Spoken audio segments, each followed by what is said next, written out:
बोलो कृष्ण कन्हैया लाल की जय। राधा रानी की जय। नारद जी महाराज की जय और भक्ति महारानी की जय। नारद भक्ति सूत्र का छठवां सूत्र है, यज ज्ञात्वा मत्तो भवति स्तब्धो भवति आत्मा रामो भवति। जिसको जानकर, यानी जिस भक्ति को जानकर भक्त में क्या होता है, उन्मत्त हो जाता है भक्त, स्तब्ध हो जाता है और आत्मा राम हो जाता है। अब ये तीन बातें आई, तो ये तीन है क्या? स्तब्ध, उन्मत्त होना। तो उन्मत्त होना क्या है कि भक्त का उन्मत्त होना मतलब भगवत प्रेम में वो चूर हो जाता है, भगवान के प्रेम में लगातार चूर हो जाता है। वो दुनिया का बाहर भान नहीं रहता उसे कि दुनिया में क्या चल रहा है। वो जब सो रहा है, जाग रहा है, चिंतन कर रहा है, हर प्रकार से भगवान के साथ ही उसकी लीला चलती रहती है। तो कभी कभी वो रोने लगता है, कभी कभी जोर से आवाज लगाने लगता है कि कान्हा, और कभी जोर से हंसने लगता है। तो उसकी जो ये सभी क्रियाएं चल रही होती हैं, तो वो सब भगवान के साथ चल रही होती है। तो ऐसी स्थिति को कहते हैं उन्मत्त हो जाना। तो इसका एक बड़ा सुंदर उदाहरण मैंने अपनी प्रत्यक्ष आंखों से देखा। हम सेक्टर 2 में रहते थे, तो हमारे पड़ोस में एक बाबा रहते थे, और बाबा का जो जीवन था बड़ा ही भक्तिमय था। और वो एक फ्लैट में रहते थे, तो वो सुबह सुबह जब निकलते थे तो एक वेश धारण करते थे, पूरा सखी का वेश धारण कर लेते थे, पीले कपड़े पहनकर, पूरा बिल्कुल जैसे सखियां श्रृंगार करती हैं वैसे ही उनका श्रृंगार होता था। पीतांबर धारण कर लेते थे, पैरों में घुंघरू बांध लेते थे, और अपने शरीर पर जो लाइटिंग जैसी व्यवस्था कर लेते थे, वो कुछ झालर सी लटकाते थे, और साथ में एक माइक होता था, छोटा सा माइक होता था। और सुबह सुबह जब वो निकलते थे, पूरा सेक्टर 2 और सेक्टर 3 में, सेक्टर 4 तक बहुत दूर दूर तक जाते थे, ब्रह्म मुहूर्त में राधे राधे का स्मरण बोलते हुए, जाप करते हुए, और सभी गलियों में ऐसा भाव प्रकटते हुए वो घूमते रहे। अब वो सामान्य व्यक्ति थे, लेकिन वो एक साधु वेश में रहते थे। हमारे जो पड़ोसी थे, मैं उनसे भी जब बात करता तो वो उनका मजाक उड़ाया करते थे कई बार। तो जब हमें ऐसा लगता कि देखो एक व्यक्ति जब उन्मत्त भाव से भगवान की आराधना कर रहा है, तो उसका मजाक क्यों? तो जब उन्मत्त होता है भक्त, तो संसार उसकी मजाक उड़ाता है, उसका उपहास करता है। मैं एक बार उन बाबा के घर पर गया, तो मैंने देखा कि उनके फ्लैट के भीतर इतनी इतनी चीजें अच्छी बनी हुई थी कि जीने से लेकर ऊपर तक जाओगे तो हरे रामा हरे कृष्णा का जाप ही हर जगह पे लिखा हुआ है। और वहां उसके भीतर एक कुटिया भी बनी हुई है, बिल्कुल जैसे ब्रज की लता पताओं की हम कल्पना करते हैं, कुंज निकुंज की। तो उन्होंने अपने पूरे घर में ऐसी लता पताएं, कुंज निकुंज पूरा बना रखा है। और जहां देखो वहां पर श्री राधा माधव की छवि के ही दर्शन होते हैं। और जब आप उस जगह पर उनकी फ्लैट में पहुंच जाते थे, तो एक दिव्य सुगंध से अनुभूति होती थी। तो मैं एक बार, मुझे अवसर मिला था, मैं उनके यहाँ पे गया, तब मैंने कहा ये बाबा वास्तव में गृहस्थ जीवन होते हुए भी इन्होंने भगवान के उन्मत्त भक्त हैं। तो ये उन्मत्त अवस्था है। दूसरा, यज ज्ञात्वा स्तब्धो भवति, स्तब्ध हो जाता है भक्त। स्तब्ध कैसे होता है? हम परसों चर्चा कर रहे थे वेणु गीत की।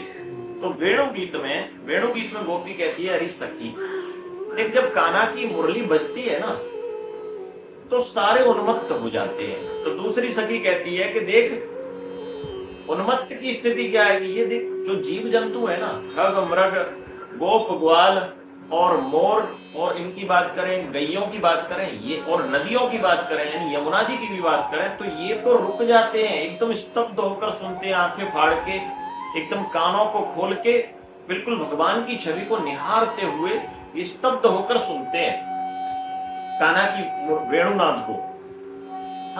इनकी तो गति को सब जानते हैं, क्योंकि ये जीव है, चेतन जीव है।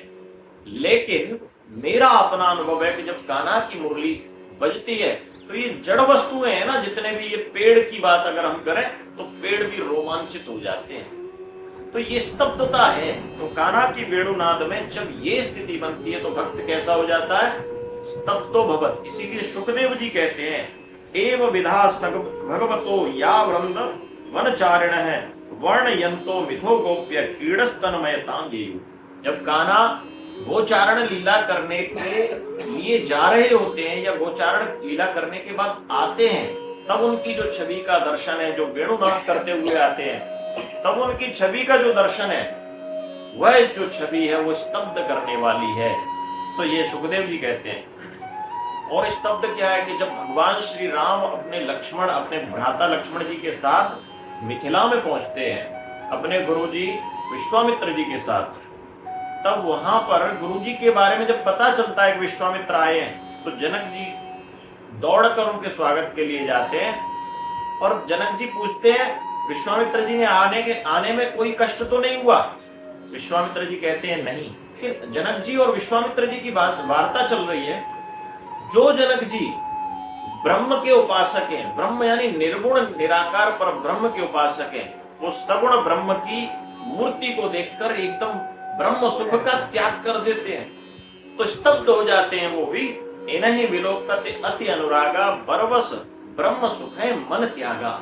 ऐसी स्थिति उनकी बनी कि बरबस उन्होंने ब्रह्म सुख त्याग दिया और राम की छवि का दर्शन करके उनके भीतर वो भाव उमड़ पड़ा कि वो स्तब्ध हो गए। स्तब्धो भवति आत्मा रामो भवति। आत्मा राम हो जाता है वह भक्त जब भगवान श्री राम वन वन भटक रहे हैं माता जानकी की खोज में, तो वो लगातार मुनियों से भी मिल रहे हैं। हे खग मृग हे मधुकर श्रेणी तुम देखी सीता मृग नैनी।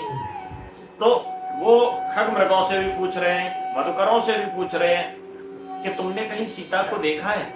और उसी यात्रा में वो तमाम ऋषि मुनियों से मिलते जाते हैं। और जैसे ही अगस्त्य मुनि को पता चलता है कि राम हमारी तरफ चले आ रहे हैं, तो जो ब्रह्म सुख के उपासक थे, जो निर्गुण निराकार ब्रह्म की आराधना लगातार कर रहे हैं, वो अपनी पूजा को तप को त्याग कर और दौड़े चले हैं। और वो जानते हैं कि ये निर्गुण निराकार ब्रह्म सगुण साकार श्री राम के रूप में आए हैं और ये लीला कर रहे हैं, तो वो उनके सामने नहीं जाते। पेड़ों के झुरमुटों में से अगस्त ऋषि राम के दर्शन करते हैं कि कहीं मेरे कारण इनकी लीला में कोई बाधा न पड़ जाए। तो वो पेड़ों के झुरमुटों में से राम का दर्शन करने के बाद राम की छवि को अपनी आंखों के माध्यम से अपने हृदय में बसा लेते हैं और वहीं पर समाधि लगाकर रास्ते में ही बैठ जाते हैं कि इस छवि को अब मैं अपने हृदय में ही रखूंगा, राम की छवि को। तो समाधि लगाकर जब बैठ जाते हैं तो उनके बारे में गोस्वामी तुलसीदास जी कहते हैं, मुनि मग मांझ अचल हुए वैसा पुलक शरीर पनस फल जैसा। पनस फल होता है कटहल का फल है, उसको पनस फल कहते हैं। जैसे कटहल के रोए निकले होते हैं, कांटे से निकले होते हैं। तो जब राम की छवि का दर्शन करके वो जब रास्ते में बैठकर और ध्यान लगाते हैं, तो उनके शरीर के जो ये रोंगटे हैं वो बिल्कुल कांटे की तरह खड़े हो जाते हैं। तो इतना रोमांच उनके भीतर हो रहा है कि वो राम उनके भीतर समाहित हो गए। तब भक्त की जो स्थिति होती है वो है आत्मा रामो भवति। तो ये आत्मा रामो भवति ये भाव है। और छठवें इस सूत्र में नारद जी ने जो कहा है कि यज ज्ञात्वा मत्तो भवति स्तब्धो भवति आत्मा रामो भवति, ये स्थिति भक्त की होती है। बोलो कृष्ण कन्हैया लाल की जय, नारद जी महाराज की जय, राधा रानी की जय, भक्ति महारानी की जय।